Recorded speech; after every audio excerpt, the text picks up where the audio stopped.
no two clients are the same, no two problems are the same. And also the world is changing and shifting all the time. There's always new technologies available. There's always new ways of doing things. And I think it's always about having that flexible attitude every time. How long ago have you moved to Dubai? So I moved in October 2020, basically during the pandemic, because the UK was in total shutdown, and I was lucky that I could do everything pretty much from my laptop. So the UK wasn't the best place to be during that time. So I kind of stuck a pin in the globe a little bit and decided to come here because it was kind of open. They had relatively few cases and it was kind of under control. So I came over here, and to be honest, it's kind of a temporary thing. I'm back and forth now, spending more time in the UK now that it's open and things are kind of back to normal. But whilst everything was in complete lockdown in the UK, it was a great place to be over here. It was, much more functioning, which was nice. That's beautiful. So I guess we'll jump straight into it. Yeah, tell me more about what you do. So I know that you're a lawyer. I know that you sort of do consulting.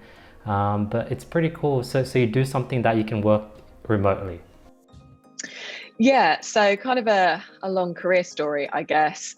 So I've been a lawyer for the last nearly 10 years, but I didn't start off that way. I actually did a biology degree at undergraduate level because I always wanted to go on and be a vet, actually. But then once I graduated, I decided that I didn't really want to go down that path anymore. And I decided to go to my careers advisor at university, basically, and ask him what the people do with my degree.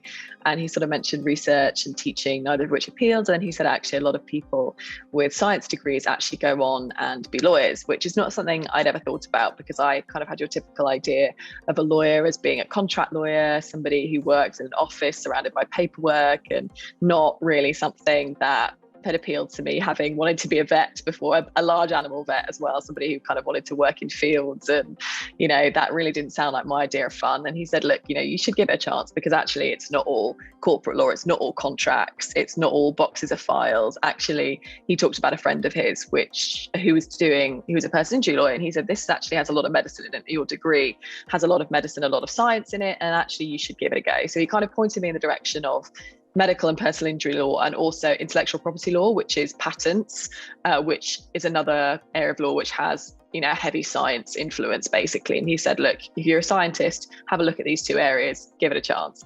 So I did some work experience in intellectual property, and I wasn't totally convinced about that. But then when I started looking into the personal injury side and the medical side of law, I was really interested in that. I was really interested in the medical side particularly, which is very heavily medical influenced. And actually you spend a lot of your time reading medical records, talking to doctors, obtaining medical reports from doctors. And actually, you are pretty much half a doctor without the qualifications. Obviously, we take close advice from doctors. We don't make any of the diagnoses ourselves, but you do learn a lot of the medical terminology being a medical or personal injury lawyer. So I was really interested in that side of things and decided that's what I wanted to pursue. So I started looking for what you call kind of training contracts, which is how you qualify in the UK system. You have to secure basically a firm to sponsor you for 2 years worth of training. You have to go through the process of doing your conversion. I only had to do a conversion course to law because I already had an undergraduate degree. If you're going straight in from school, you have to do a 3-year undergraduate degree. But if you're coming already with an undergraduate qualification, you can do a conversion in 1 year, which is what I did. And then you have to secure two-year training contract, which is kind of like an apprenticeship basically with a firm. Then after the end of that period, you'll qualify. In England, they're incredibly difficult to secure. It's about 300 to 1, the stats, about 300 applicants for every one of these kind of 2-year training contracts. So it's incredibly competitive. And I didn't have the best darks. I didn't have the best A-levels in the world, which are the exams that you take at the end of high school, which is one of the things they really look at when they really look quite heavily at academics when you're trying to secure one of these training contracts. And I did not have the best in the world, albeit I did pretty well in my degree. And I thought that sort of erased my high school exams at that point. Unfortunately, when you're looking at that level of competition, they look at sort of all the exams you've taken. And I had this kind of academic blip when I did my A-levels at the end of school. So I found the whole process very difficult to get through, as you can imagine, and really had to basically build up the other aspects of my application form. So the other things they look for are work experience, various different competencies, positions of responsibility. There are kind of lots of aspects to applying for these training contracts. And I really had to bulk up the other areas massively to sort of make up for the fact that my academics weren't as strong as other people's. And long story short, eventually I did get through the process by, kind of looking at other areas of my CV and finding sort of creative ways to bulk them up, and did eventually secure one with the top firm in the UK to do that kind of work, personal injury and medical negligence work. And I started my training contract back in 2013 now, qualified as a lawyer in 2015 into a very niche area of personal injury law called international serious injury, where basically I represented claimants who had some kind of injury but abroad. So either they'd had an accident abroad or they'd had medical treatment abroad. And there was basically this element of conflict of law as well. So I was always dealing with multiple jurisdictions. Minimum of 2 jurisdictions would be involved in a case, could be anywhere above that as well, which was a really interesting area of law in itself, actually sort of dealing with how the various jurisdictions progress cases differently, the sort of different states of various different legal systems, dealing with experts and lawyers in lots of different countries, very complex cases, but always kind of centered around some kind of injury or medical accident, which is what I found the most interesting. So I stayed there right up until this time last year, actually, but sort of immediately after I qualified, I wanted to sort of tell the story of how I did this, because a lot of people, I think, with my academic record would have said, look, knowing the stats, I'm just not going to bother, I'll never get in. And I sort of had this, I think that sort of made me more determined to sort of prove people wrong, to say, no, I am going to do this, even though all the stats are kind of against me. So I started mentoring other students pretty much as soon as I secured my training contract. And then once I qualified, I set up a YouTube channel, basically talking through how I'd, got through this process and things that I'd done to help boost my application form in other ways. And so I started a YouTube channel talking about that as a way of kind of reaching more people on a mentoring platform, because I'd sort of run out of hours in the day being a qualified lawyer to take on any more sort of face-to-face mentees. So I started as a platform to mentor, really. It took a little while to take off. There wasn't really, this was back in 2016, I started recording videos. I actually launched a channel in 2017. And back then there was very little going on in the law space on YouTube. There was YouTube wasn't new. There was lots of beauty bloggers and, things like that. But actually in terms of people using it as a kind of education platform, particularly in law, there really wasn't very much happening at all. And I just kind of thought, okay, well, maybe it's because it just doesn't work. There's just not the market for it, but I'll give it a go and see what happens. So I started my channel, and it did take a while. It did take a while to grow. It was kind of a trickle of views, which I'm pretty sure was mainly my parents watching for kind of the first 6 months. And then a legal publication picked it up, actually, and ran a story about it. And then kind of overnight, it really, really took off. And students started subscribing, and the channel kind of morphed, not just about my journey, but I started interviewing other people. I started sort of talking about topical cases in the news to kind of give people some commercial awareness and how you would talk about these in the context of an interview, because there wasn't a lot of kind of satellite support for students going through that process. There was obviously universities who were teaching people the core academics that they needed, and they often had career services that went with that. But I didn't find that they were kind of preparing you holistically for what the process of securing that training contract is like, because it's like a 7-stage interview process in some stages. And I sort of wanted to give some feedback on what the whole process is like and how to succeed at each one of those points, and kind of give some more practical advice around that. So that's how the channel grew. It then morphed into other social media platforms, events, coaching, various different social media platforms. As I mentioned, during lockdown, I ran an Instagram live show every Monday where I interviewed a different person in the profession, basically. And now we're just over 85,000 followers across platforms. So, compared to some big time YouTubers, that's pretty small, but actually in law, where there isn't a huge market, it's not too bad. So that was kind of my side hustle that I ran alongside being a qualified lawyer up until last year, where I decided to step down from my law firm and actually go freelance, because I was kind of getting to that point where the side hustle was taking more and more time, and I really enjoyed it. And I was chairing junior lawyers division, and I was also on the board of a charity, and basically there were just too many things and something had to give somewhere. And I decided that actually, I didn't need to practice 60 hours a week, which was more or less what I was doing. And actually there was a way of sort of cultivating a lifestyle where I could still be a lawyer, but I didn't have to be a lawyer 60 hours a week. I could actually do everything in a lot more balance and basically be able to, feel less burnt out and do everything that I was doing in my life for an equal period of time, rather than being a lawyer, being employed for, 80% of my time and then trying to fit everything else into the remaining 20. So that's when I decided to sort of shake up the lifestyle a little bit and become a consultant. And that's what I did last year. I suppose unlike some consultants, I decided I didn't join a consultancy firm. Fortunately, because I'd built the network that I had through running my side hustle. I had a lot of people asking me for work and to consult for them. So actually I managed to basically do that. So I'm completely freelance. I have my own company, but I don't go through an agency to secure any of my consultancy work. I've kind of secured all my own clients pretty much solely through LinkedIn and word of mouth. And I consult in a range of different things, actually. I think as part of my side hustle, I started talking about various different aspects of the law.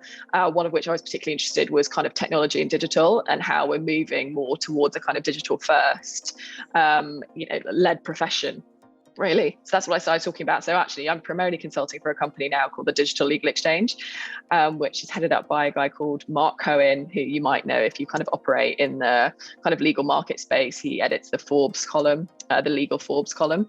And another lady called Isabel Parker, who used to be innovation manager at Freshfields, which is one of the Magic Circle firms in the UK. And it's basically an organization which brings together global in-house teams and facilitates digital transformation in those teams. So very different side of the law that I'm in now. And then I consult for other smaller businesses on different elements of business strategy. And I'm also still signed onto the role, so I can still practice as well in the medical field, albeit in the last year, my main line of work has probably been the more business consultancy and strategy for legal businesses than it has the practice side. So that's a short history. It felt like a long history there, but that's the short history of me. That's amazing. Congratulations on growing to like 87,000 following. It's like, that's really big within the law niche. How much percent of your time do you think goes towards consulting work versus the coaching? Yeah, interesting question. I was thinking about this the other day, actually, when I was talking about balance and sort of where everything fits in. I mean, I would say, I would probably say 40% of my time is consulting.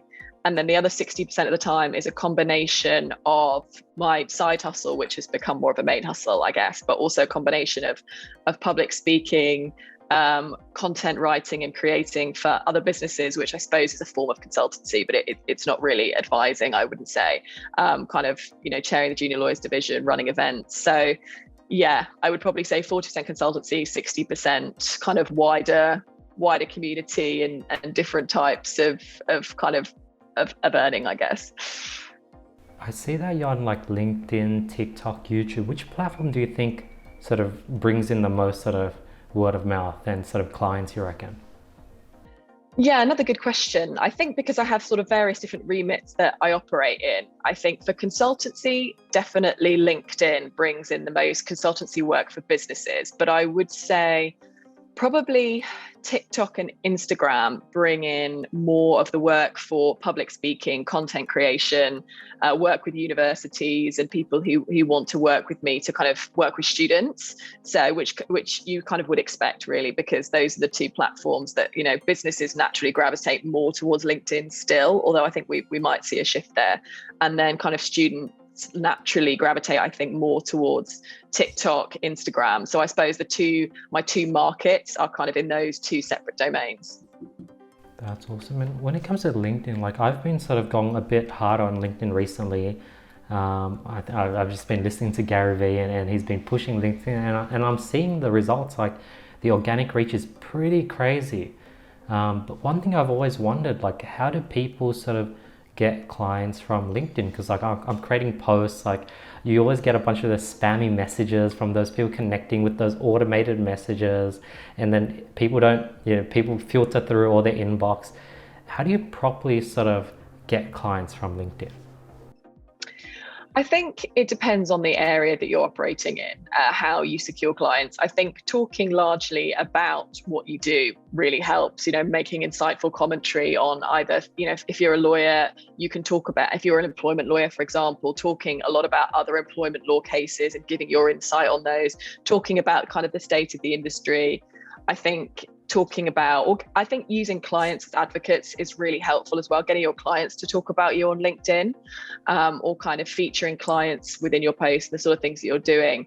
And also just being human. It sounds basic, but I think the people who seem to do the best on LinkedIn are always people who are giving kind of personal anecdotes about their experiences and who people actually want to connect with. I think when you're, trying to secure a new business or even, a new role, for example, it's 50% your capability and 50% do people want to work with you? Because there's so much competition in the marketplace right now. You have to do both. You have to kind of prove your credibility and fitness to do the job, but you also have to showcase that actually, out of the however many hundreds of thousands of other people who are in your space, you're the one that people should want to work with because, you're actually an enjoyable person to work with as well as being able to do your job. I think almost in current society, it's table stakes to be able to do your job, and consumers are looking for something more than that. They're looking for a connection with the businesses and people that they're working with to provide a certain service. So I think the more you can showcase that, and social media is the perfect avenue for that, really, because you can really put your personality out there. I think that's a really good way, and actually talking about struggles which are relatable to your clients or other people in the industry. That's a really good way of immediately making people connect with you. I think often I've got the most business through people saying, I saw your post on that and I related to that so much. I feel exactly that. I wondered if there's any synergy between what we're doing and what you're doing. And then, you schedule a Zoom and then hopefully there is, and you go from there. But quite often, people want to jump on Zooms. They want to connect with people who they feel are on their level and really understand them. So if you can show that you understand those struggles, then often that's a really good way of kind of getting into people's hearts, I think. And having sort of been only sort of doing this like maybe full time for the last year, has there been sort of ups and downs on influx of leads? Because I sort of know where sort of when I'm creating content, I'm just relying on inbound and people sort of booking calls with me, reaching out to me. There's periods where it's just a slow month, and there's periods where I'm just getting a ton of bookings, I'm getting a bunch of clients, and you feel a bit sort of insecure because like there's these big ups and downs.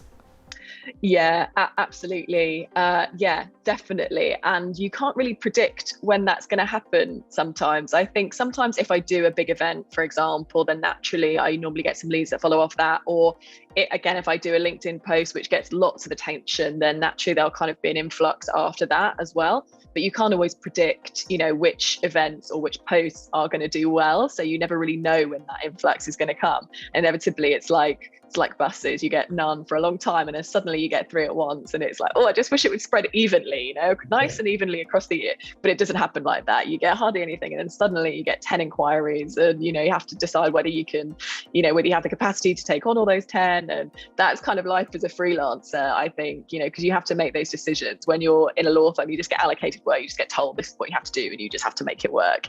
Whereas when you've got a little bit more control of your time, you can actually choose whether or not you want to take on all that work. Or I think sometimes that can be more difficult because you kind of have to choose. I wanted to step down and do consultancy or sidestep rather. It's not really a step down, because I wanted to keep more of that free time. But when you've got people inquiring for work, it's very easy for those boundaries to get a little bit blurred.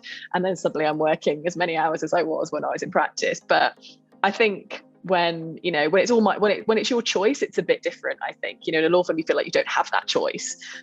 Whereas now, if I choose to take on those clients and I am working slightly longer than I would normally, that I've made that executive choice to do that. And, maybe that means I can have a slightly longer holiday in the summer, who knows? But yeah, it's difficult to manage those things. I think particularly not being under a consultancy firm, you kind of have the fear slightly more, because obviously you don't have those protections being a freelancer that you do as being an employee. Any of your clients can just say, actually, you know what, we don't really need you next week. And then suddenly, you're completely reliant on being present to bring in all of your own work. And actually, if that doesn't happen, then you go through a dry period. you just don't bring in any money. So I think I've kind of combated that by trying to diversify in terms of where my income comes from. So some of it's consultancy, some of it is directly through social media, through sort of ad revenue, some of it's through social media collaboration, some of it's through speaking, some of it's through events. And so hopefully if one goes through a bit of a dip, hopefully some of the others are on a high. So hopefully that's what I've kind of tried to do as a freelancer. And I think if anybody else was thinking about doing that, I would also say try and do the same thing, because normally those peaks and troughs hopefully even out enough if you've got enough sort of different types of revenue stream. But yeah, it's difficult because you just can't predict. You know, if there's a particular drive, like usually I'm quite busy around kind of mental health awareness week and those times, because people want speakers around those sorts of topics, and often I talk about those topics a lot during that time. And I know that that's normally going to be a busy period. So you can kind of predict it slightly if you know the areas that people are really interested in instructing you for, and when there's sort of going to be a heightened, or you can capitalize on what's going on in the market. So I think you have to be kind of alive to where the opportunities are, where the changing markets are, and say, okay, actually, I know that if I talk about this at this time, or, I put out content about this at this time, I'm likely to bring in some leads. So I think you have to be, commercially aware of your market, and in order to, so you can kind of predict those a little bit better. Has leads came in through TikTok, or do you think TikTok is more of a longer term game plan? Yeah, no, they have come in through TikTok. TikTok is kind of, in terms of jurisdiction, TikTok, I have people all over the world coming in on TikTok, and most of them are for kind of practice related advice. And I can't help all of them, because if it's like a US jurisdiction case, I'm only actually qualified to practice in the UK. So a lot of them I've had to kind of refer elsewhere. But actually in some cases, I don't do this, but you could. If you were referring kind of a lot of cases, you could always try and set up like a referral arrangement in that way. So just because you have to refer cases away from you, you're not referring them directly to you, doesn't mean you've lost all the revenue from that. Yeah, I don't, because I refer them to people I know, and it's fine. But yeah, you could do that if you wanted to. And a lot of leads have come in through TikTok, actually. I think that probably has a lot to do with my handle. I was quite early on TikTok, and TikTok is the TikTok lawyer. So actually, which sort of, I sort of came up with that on a whim, and I thought, okay, I'm going to talk about law, so I'll put my hand as a TikTok lawyer. And I didn't really realize how valuable that was going to be actually until later on, because people will often just search the TikTok lawyer in their search bar, and then if they're looking for a lawyer, and then I come up. So naturally I get a lot of inquiries from people saying, can you, from all over the world, saying, can you help with this? And actually most of the time I have to say no, because it's some weird and wonderful jurisdiction.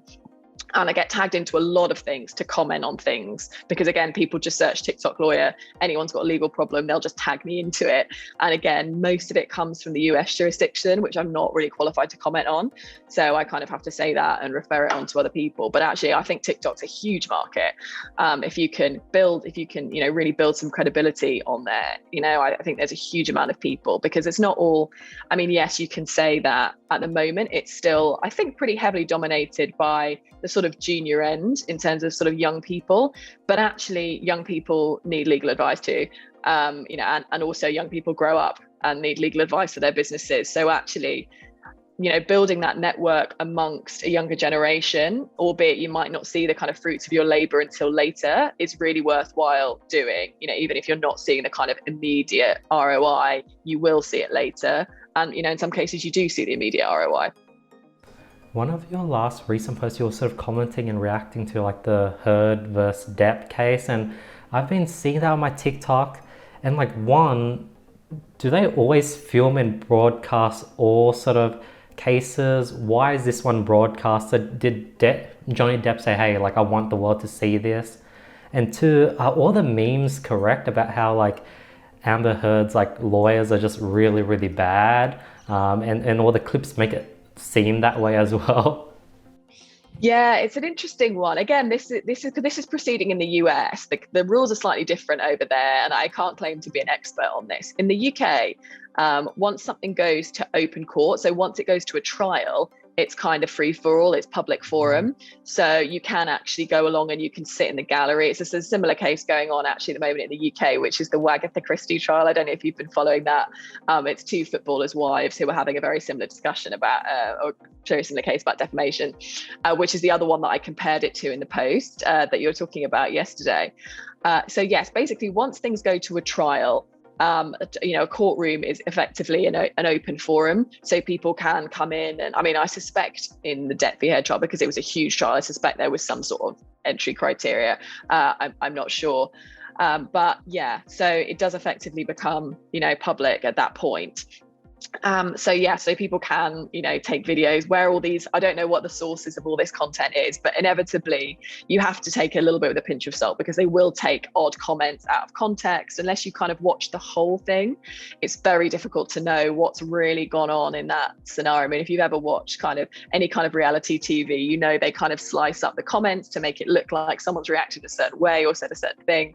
And that's inevitably what's happened with some of these memes, which have been taken out of context. You sort of see looks between the various lawyers and then John, and there's no way of knowing whether those looks actually kind of followed on from each other or not. So I mean, I've been quite entertained by the whole process, but whether I've necessarily bought into what's been said is a kind of a different matter. I suppose the lawyer in me says, you need to see all the evidence laid out in its true form, rather than just taking snippets out of context. But it's certainly been an entertaining few weeks watching the memes that have come out of this, and I'm not surprised given it's such a high profile case.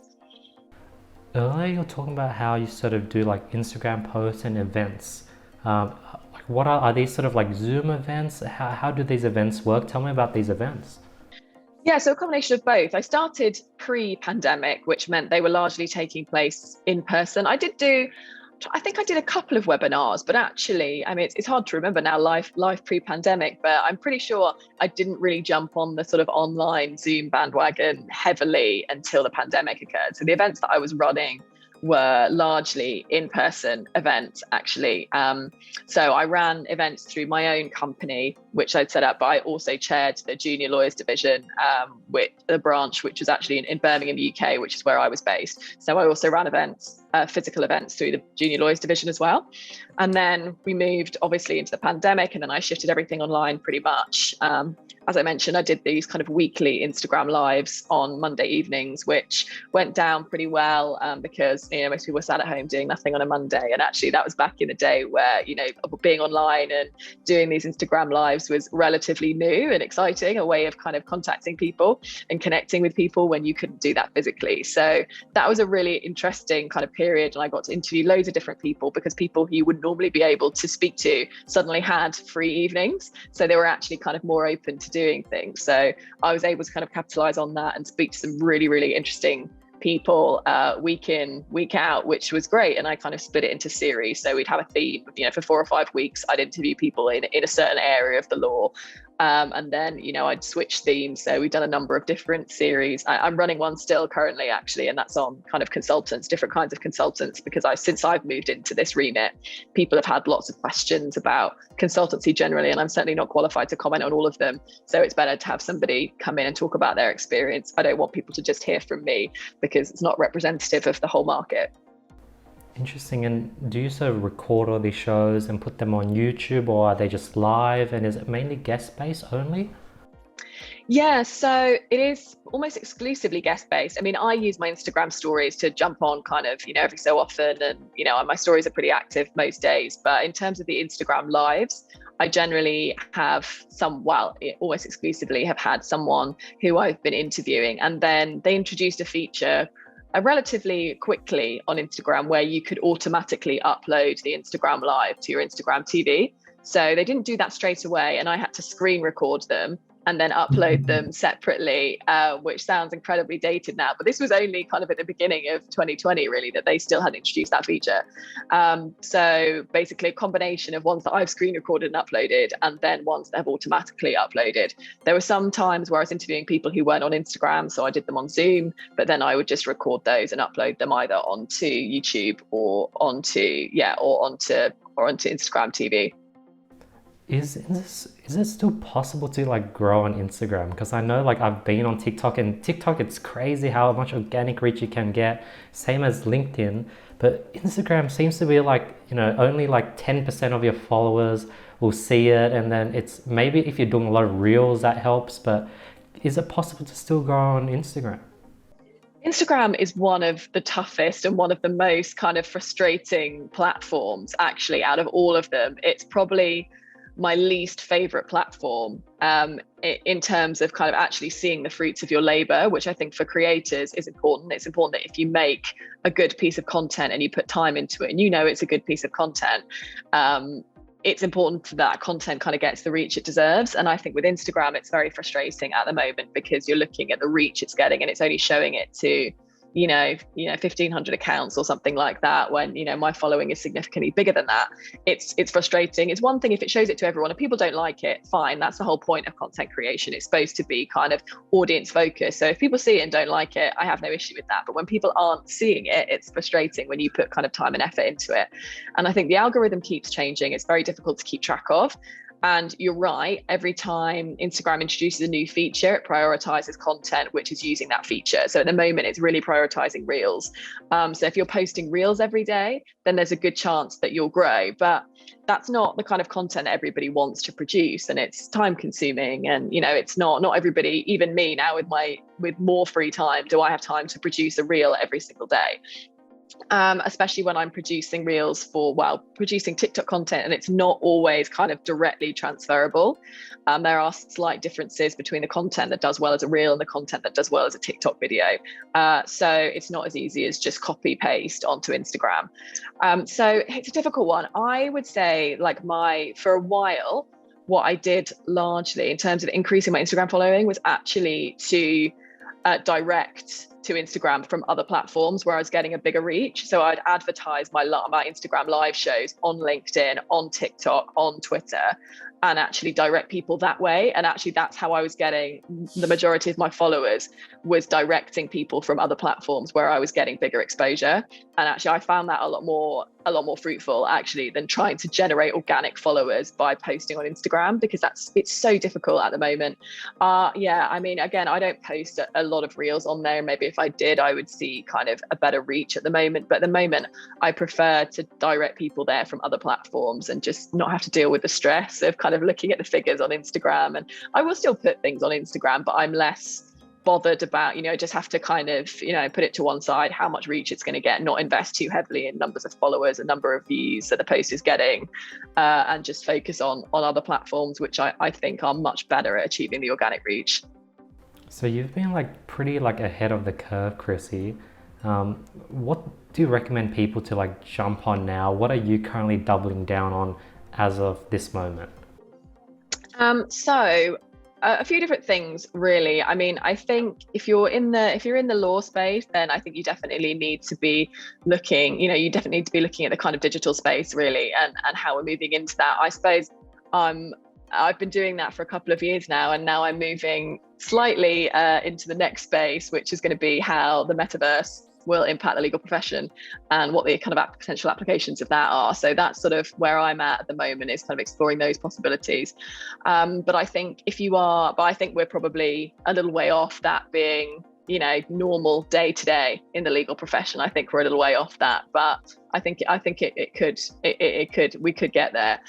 So I'm exploring, I want to be ahead of the curve on that one as well when that happens. But I think at the moment, I mean, obviously, I think if you're trying to build a name for yourself in law, then absolutely the first place you have to start with that is social media, particularly LinkedIn. I think if you're a professional and you're looking to secure business clients, then I think build yourself a profile on LinkedIn and just start using it every day as regularly as you can. Even if you're just commenting on other people's stuff, even if you don't physically post every day, but using the platform, you can still get followers, you can still get connections off the back of a comment that you make on someone else's post, even if you don't have the creativity to come up with your own thing every single day. I think join as many events as you can. I think if we're talking about in the context of having a successful career, I think you need to future-proof yourself as much as you possibly can. And I think a huge part of that is making sure you have a really strong network of people, because that's how I managed to kind of step away from working in private practice and working for a big firm, is because I built this network and I actually had work available for me. I think a lot of the reasons why people often get stuck in that employment circle is because they don't really know where to go or kind of how to bring in their own work separately from their firm, because you're so used to being delegated this work by a business. So I think if you can get to that point where you're self-sufficient, actually, you can bring in your own work from, X number of different sources. I think that's really important. And a great way of doing that at the moment is to build yourself a profile on social media and kind of go to as many events as you possibly can. I think if you're really interested in kind of the future of the legal profession, I would definitely be exploring the kind of AI and digital space. And if you're interested in the kind of metaverse space, absolutely have a look at what's going on there at the moment. It's kind of just very much on the cusp for legal right now. So if you're really interested in getting ahead, then definitely keep an eye on what's going on in that space. I think really at the moment we're fully embracing the digital age of legal. I'm not sure we're fully embracing the kind of augmented reality phase, but we're fully in the digital phase. And I think now in terms of providing a good service for your clients, you have to provide that in a digital way. So that's really kind of where I'm focusing most of my energy at the moment, particularly consulting for the Digital Legal Exchange, is working out how we can create, a data focused, legal team, basically, to provide the best service for our clients. Now, when you sort of talk about, are you sort of helping sort of law firms get online and build an online presence, or when you talk about data, you're talking about something else? Yeah, well, I think the digital kind of has different connotations for everyone. I mean, I see digital and it's not just about technology, it's about an entire mindset. I think being digital is about putting your clients first. It's about being agile. It's about being flexible. It's about, yes, embracing the technology and digital tools that we have available. But fundamentally, it's about putting your client first and what they need and creating a bespoke service that best caters to them. And actually that involves the whole structure of your workforce, the structure of your workflow, how teams interact, bringing in different types of discipline as well. So, I mean, lawyers generally like to handle everything themselves, but I think collaboration is a big part of being digital. It's actually bringing in other teams, other expertise, and saying, actually, creating kind of a bespoke platform. Another thing which lawyers are really good at is kind of following precedents for everything. And I don't think it's about that. I think it's about saying, this is the client we have, this is the problem that they have. It's almost going back to first principles every time and saying, right, what can we create to solve this, rather than saying, oh, we've had a client with this before, here's a template that we followed. No two clients are the same, no two problems are the same. And also the world is changing and shifting all the time. There's always new technologies available. There's always new ways of doing things. And I think it's always about having that flexible attitude every time you have, a client or a business problem. Is making sure that you're not kind of closing yourself up to the way that you've done things previously in that situation, which is a kind of common lawyer mindset to say, kind of, where's my precedent for this? We must follow the same thing that we've done every time before, which I think in kind of modern context of law just isn't going to work with modern clients in the way things are shifting, because there are lots of businesses who are flexible like that, and clients are definitely going to favor those types of businesses over the ones who are kind of steeped in tradition and have a very set way of doing things. So I think the more you can understand your client, the more you can have an open mind towards how you provide them with the solution they need, the more likely you are to provide a better service and keep those clients moving forward. What has been sort of the main pain point these sort of law firms are going through, that they're like, man, I need to talk to Chrissie, for some reason our clients are not saying yes and they're uncomfortable working with us? Is that the pain these law firms are feeling? I think the pain people often come to me with is actually more the pain of their employees not engaging with them. So we've had the Great Resignation. I did a lot of talks around the Great Resignation, particularly around the millennial and Gen Z cohort of people who were the biggest in the study that I did. Those were by far the biggest kind of cohort of people who were resigning, was the more junior end of the market, who I'm fairly in touch with through my kind of side hustle. And so I got a lot of inquiries after doing some talks, a lot of content around this, why are employers leaving? A lot of people come to me and say, you're a lawyer and you actually seem happy and you seem to enjoy your job. Like, how can we do this? How can we create a work environment that people actually enjoy? So I do a lot around culture and employee engagement. And so that's a lot of the pain points that I feel. Also around marketing as well, because people are seeing that I've built a kind of personal brand through my social media. People also want to create that for themselves and for their business. So people come to me and say, how do you kind of create what you've created? Can you do it for us? And also, how can we make our employees engaged with what they do as you are with what you do?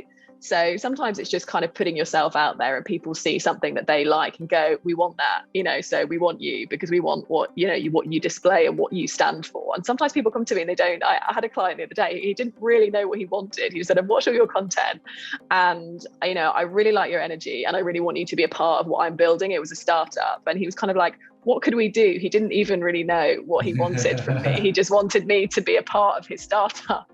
And I said, okay, cool. What are you doing? And we had a conversation and I kind of came up with a few things where I thought I could add value based on what he was trying to achieve.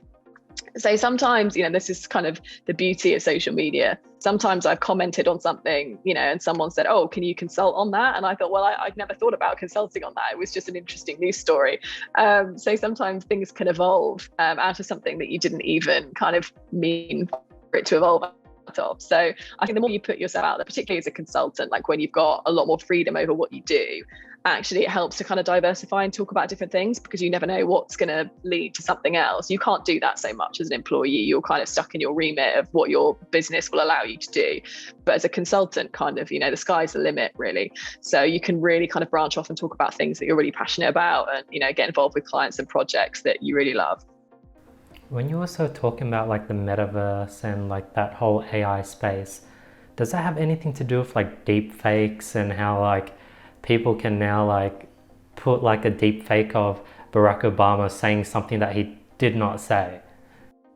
It's an interesting area, and I've been talking about this with a couple of people recently about kind of the differences between kind of practicing real life law in the metaverse and actually the laws of the metaverse, which are going to be, when something happens in the metaverse, what are the laws surrounding that? I mean, obviously it's decentralized, so you're dealing with a whole different type of space, and what happens if crime is committed in that space? How do you police that? And it's really interesting. And to be honest, I am by no means an expert in this yet. I'm really interested in it. I'm interested to see how it will unfold. But I think there's going to be a lot of differences between kind of what I just said, the kind of the applications of real life law in the metaverse and the metaverse and its own laws. So it'll be really interesting to see how that pans out. But I'm not going to comment any more on that until I know a little bit more, I think. And last question, like, what do you think is the best way for people that want to be consultant, or actually people who want to get speaking gigs? Like, what have you found helped you the most when it comes to getting gigs? Yeah, I think talking about topical issues, I think people often have events around topical issues. So I think if you can weigh in with an opinion on something that's topical, or weigh in with an opinion on something that is, you're really passionate about and that you want to speak on, definitely use social media to your advantage. Because I think people, like people who they know are not going to shy away from, giving a strong opinion or giving really important information. So I think the more you can kind of showcase how you would speak and what you would speak on social media, the better. I think starting off small, I mean, I started off by just literally, asking my local universities whether they needed anybody, whether I, for free, whether I could come in and speak to their students about careers or a particular aspect of it. And then eventually, word of mouth, oh, Chrissie comes and speaks on this. And then you get to bigger universities, and then suddenly people start filming those talks, and then you've got kind of something that you can put online to show yourself speaking. So I think baby steps, start off small, ask if you can do some things for free, to give some of your expertise, and then kind of build that platform slowly. Or, you can use an alternative route. You can start doing what I did, which is YouTube as well. And actually, I think the more kind of examples you've got of how you speak, the better. And I think if you can show yourself as an engaging speaker, So if you've done a particularly good YouTube video, you know, put that on there, because people, again, if they can see you talking and they identify with that, then they're more likely to say, actually, could you come and speak on that?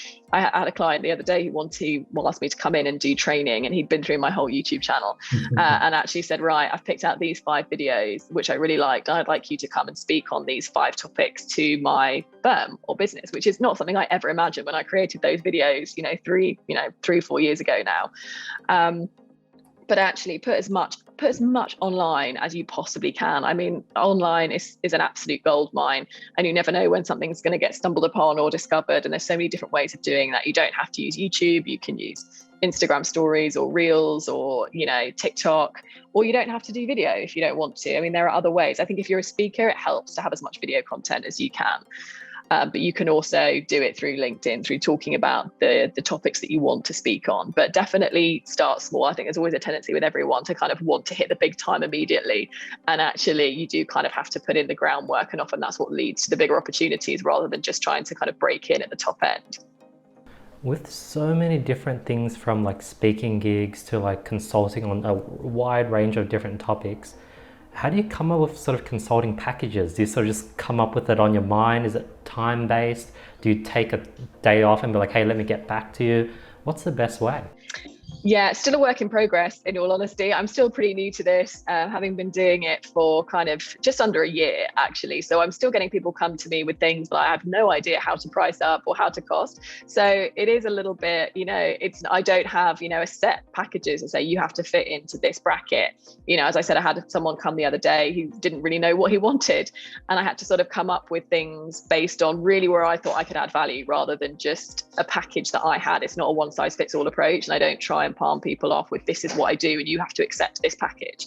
I don't think that's the way to kind of work successfully with clients. I think you have to really figure out what they want, what's best for them, and work that around. I'm pretty flexible. I can do short-term projects, long-term projects. I'm happy to work with people in different ways. I can decide whether it's best that I work on an hourly rate, or if I think it's going to be a set period of time, or whether it's more package based. I say, right, okay, I'll do it for a fixed price of this.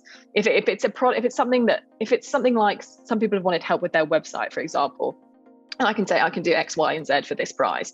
But if it's people who want, people who want help with a whole rebrand, for example, I'll say, well, that isn't just the website. It's also it's also the culture. It's also tweaking your values. It's also how you present yourself online, how you're presenting yourself to the rest of your staff. That's not just, we can't just change a logo and you've rebranded. If you really want to create a culture, it's about kind of how you live and breathe. And actually that's a much more kind of holistic, in-depth service from me than it is to just say, okay, we'll just tweak your website and then I'm gone. Like, I'm quite invested in making sure the results of what I do are long lasting. And you can't necessarily take things at face value. When people say they want a rebrand, they think that means changing their logo. And I say, well, what's going on here? Are your employees engaged? How are your clients feeling? And actually you realize that in those, rebrand can actually fix a lot of those, or at least help a lot of those issues as well, if you do it properly. So sometimes it's not always a case of clients coming to me with one thing and me providing that one thing. It's delving a little bit deeper into that and exploring what they need that I can really help with. Got it. And do you find that it's better to provide a few different sort of packages or options, or is it better to like create something like, hey, this is sort of what I think I can help you with the most, and this is sort of what I'm thinking, and just give them one thing? Because I know, like, when I sort of did a lot of consulting in the past, I would always be unsure if I underpriced myself, overpriced myself, and then lost that client. They wouldn't come back because I priced it too high, because the previous clients I priced too low. What's your thoughts? Yeah, this is the a never-ending discussion that I have with myself all the time. I think sometimes I come up with a price and I never hear from people again, and sometimes I come up with a price and they go, "Oh yes, definitely." Yeah, and I think it's like I've either priced people out, or I mean, I try to stick with, this is the value of my time, and I try not to move too much away from that, because I feel like then it's, you've got to know what the value of your time is. And actually, if you're kind of putting a lower value on it for some things and a higher, then do you really know what the value of your time is? I think for me, it's this. And actually, if people have a lower budget, I'll say, okay, well, let's try and arrange it so that I can spend less time, rather than saying, okay, I'll just cut the cost of my time. I'll say, okay, well, I can do it in a slightly different way, which means that it's, it takes less time, but I won't discount the value of that time. I try not to do that. I mean, to a certain extent, it depends what I'm doing, because if, let's say, for example, if I'm practicing, if I'm giving actual legal advice, then that does come at a higher price than if I'm giving business advice, just because the way the way you price actual legal advice is higher than the way you price business advice generally. But in terms of the business advice, again, I try not to kind of waver too much and say, oh, well, if I'm doing this, then it's this price, or if I'm doing this, I try and say this is the value of my time, because otherwise it becomes difficult. Then you find yourself not taking on certain jobs, and you have to balance out what jobs you're doing to make up for the smaller jobs. And it doesn't really work for me. I just say, look, this is how much my time is, and actually that's okay if you can't afford that, because I will be able to find another project that can. And again, I try and work with clients to make sure that I can do it in a different way. If people have really say, look, I really want to work with you, but I haven't got the budget for that, I'll say, okay, let's look at this a different way. Let's try and price it as a package, or let's try and say I will do this, but then bring in someone else to do this. So I'll always try and work with a client budget, but I try not to discount the value of my time too much. That makes sense. I don't know if this is the same in UK, but in Australia, we always see these massive billboards that say it's like a lawyer-based billboard. It's like no win, no fee, no win, no pay. And I think it has to do with injury sort of related sort of cases. How does that work? Like how do they make it free if you don't win? Yeah, so basically the same principle applies in the US and in the UK. Actually, there's slightly different ways of pricing those things, because the laws are slightly different on both. But basically the principle is the same, that if you take on an injury case, that actually the lawyer only gets paid on the basis that they win the case. So they basically, if you win the case, if you lose the case, then basically the client pays nothing. And an insurance policy, we take out an insurance policy as a lawyer, which will cover the out-of-pocket expenses. So say, for example, you've had to pay for a medical expert, or you've had to pay for a court hearing or something like that. If you ultimately lose the case, and there will be an insurance policy which covers that. But in the UK, that insurance policy doesn't cover our fees. So we just don't get paid if we lose the case, basically. But if we win the case, then what happens is, in litigation, the kind of the policy is that the losing party pays the winning party's costs. So if we win the case, the opponent will pay our fees, but we're also entitled to what we call a success fee. So we're entitled to take a proportion of the client's damages to basically account for the risk that we've taken, because we've taken a big risk in potentially not getting paid. So what that means is the client, if they win, has to pay a small percentage of their compensation to the lawyer, and that's basically the fee for winning. But I still absolutely no risk if they don't. And basically what that means is, for us as lawyers, is we have to be quite strict about the cases that we take on, because obviously we want to get paid. So basically in England, it's that we would look at a case and say, if it's got over 50%, we would only take a case on if we think it's got over 50% prospects of success.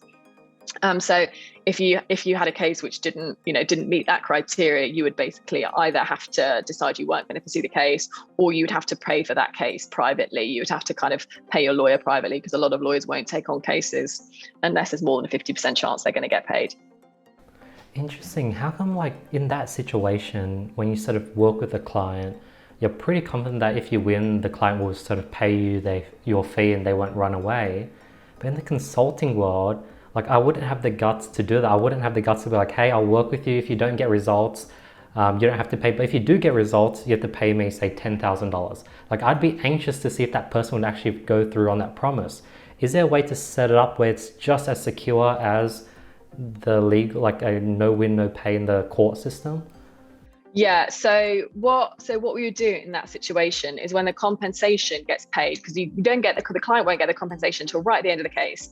So what happens is, as part of the agreement, we would agree that the compensation actually gets paid to our firm first. We take our fee out of that compensation, and then the remainder gets paid to the client. Because you're absolutely right. If you pay the client the compensation, you then run the risk of, they go and buy a Ferrari the next day or something, and then tough, you're stuck chasing your fees. So generally, the part of the agreement would be the compensation gets paid to us, we subtract our fee, we then pay it to you. because you're only getting paid out of compensation money. The client will never pay for anything out of their own pocket unless they choose to do that, because we've said the chances of success are not good enough for us to do that on a no-win, no-fee basis. But generally, as part of a no-win, no-fee, the client won't ever pay anything out of their own pocket. They would only pay out of their compensation. So we would take our fee first and then pay the remainder to them. That's amazing. Thank you so much for your time today, Chris. I really appreciate it. Where can people sort of find more about what you're doing, learn more about everything you shared on today? Yes, so pretty active across social media. Probably the best place to find me is on LinkedIn. I'm Chrissie Wolfe on LinkedIn. I'm on Instagram at Chrissie Wolfe, and Twitter at Chrissie Wolfe, or TikTok at the TikTok Lawyer. And I also have a Linktree as well. So Linktree/Chrissie Wolfe if you want to see all the various different aspects of my kind of consultancy and what I do. So obviously this podcast is, there'll definitely be some great other great guests on here, I'm sure. So thank you very much for taking the time out to talk to me. Thank you so much. I really appreciate it. I think what you're doing is definitely really inspiring to a lot of people that are sort of going through the workforce, unsure. I have so many friends that did law because, I don't know, it was a prestigious degree, and they're probably not sure what to do. And I think your content probably helps tons of people just like that. And it's amazing for you to seeing you share your journey, share the ups and downs, and sort of be vulnerable and sort of share things that can be relatable and sort of be a real human on social media. So I really love that about you. No, thank you. If you're a student as well, my YouTube channel's probably got the most information on it if you're kind of a student going through the law process. So that's Law and Broader, my YouTube channel. Beautiful. We'll link everything in the description below. But thank you so much for listening to this episode, guys. If you guys made it to end, thank you so much for giving me your time today. And this is another episode of the podcast, and we'll see you guys next week. Peace. Thank you.